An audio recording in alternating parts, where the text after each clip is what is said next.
interested in America. They're interested in narrative.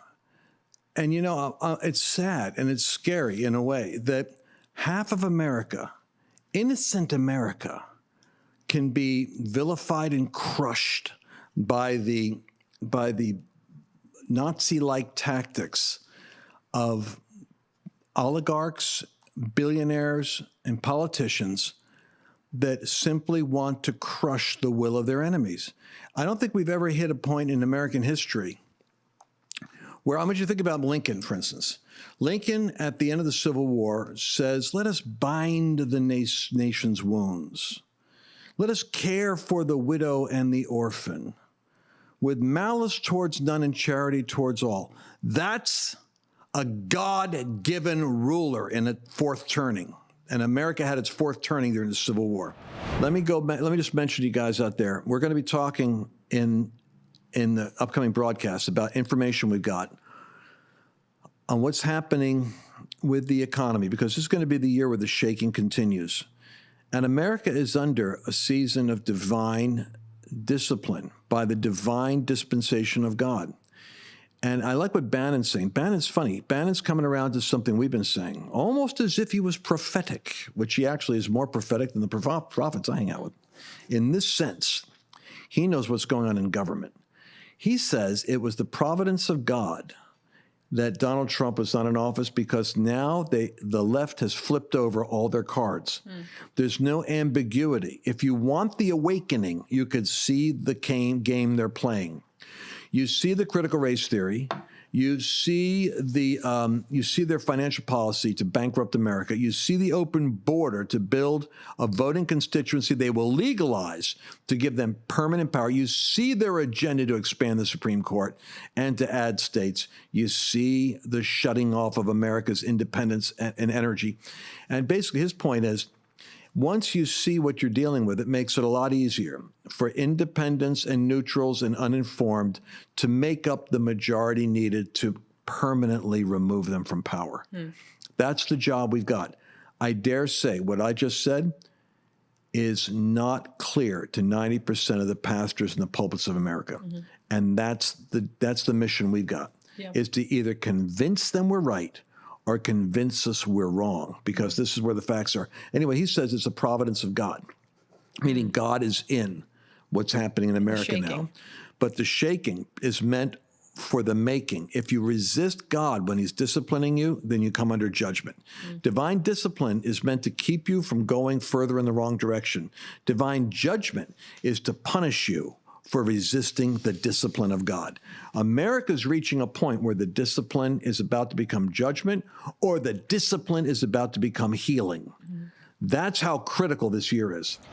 The latest information coming in from the Hispanic community, and Steve Cortez and some other guys have been saying this for a while, is that it's right there on the border where blue Hispanic border territory in Texas is turning Republican, because they came to America with the hope of the American dream.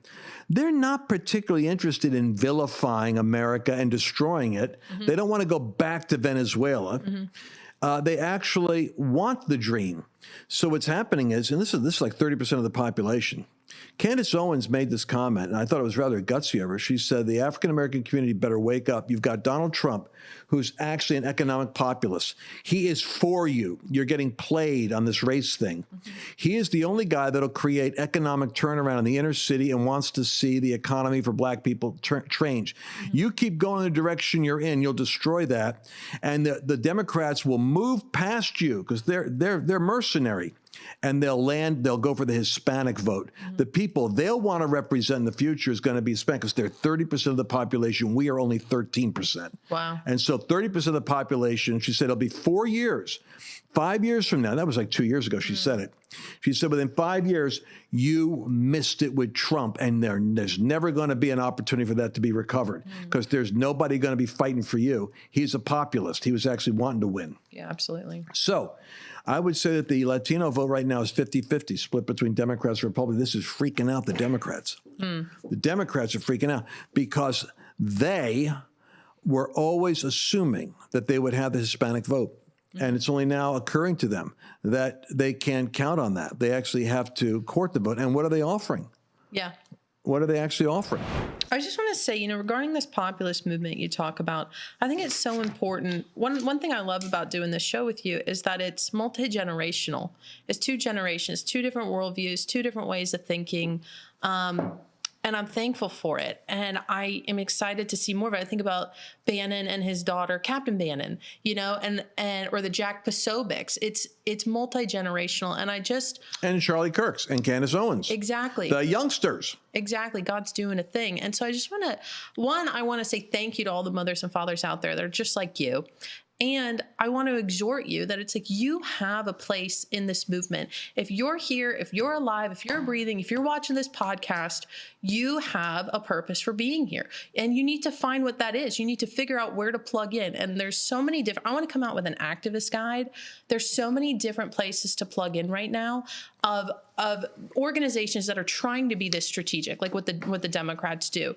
And it, like you listed a couple earlier, but you've got to find, like you said, your church. You've got to find your community, get community around you. That's so vital, is to have that church in your support group, and find the things that almost irritate you the most are the things you're supposed to solve that problem. Yeah, you should take the things that bother you the most and ask the Lord, how are you? I mean, God probably put that in you to care about it. Mm-hmm. Exactly. So deal with it, and deal with it by asking the Lord, what is he doing, and how can you be part of the solution?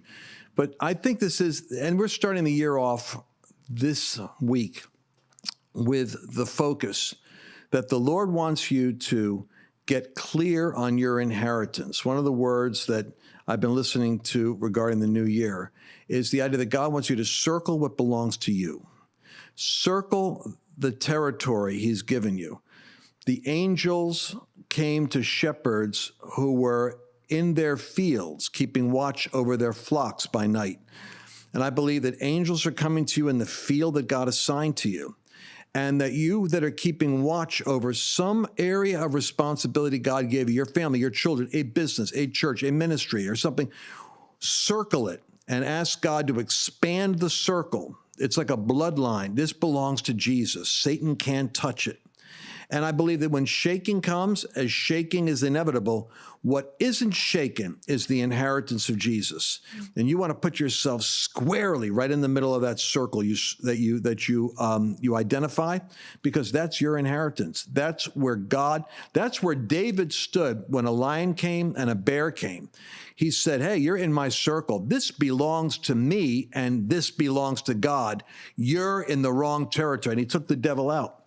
And that's what prepared him to leave that circle, and God circled Israel and said, the country belongs to me. David went out and dealt with a giant. This is where God's taken us from level to level. It starts with the circle God gave you.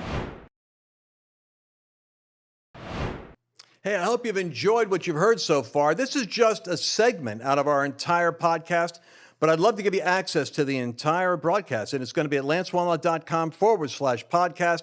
Go there and you can sign up and get the entire unedited, uncensored message.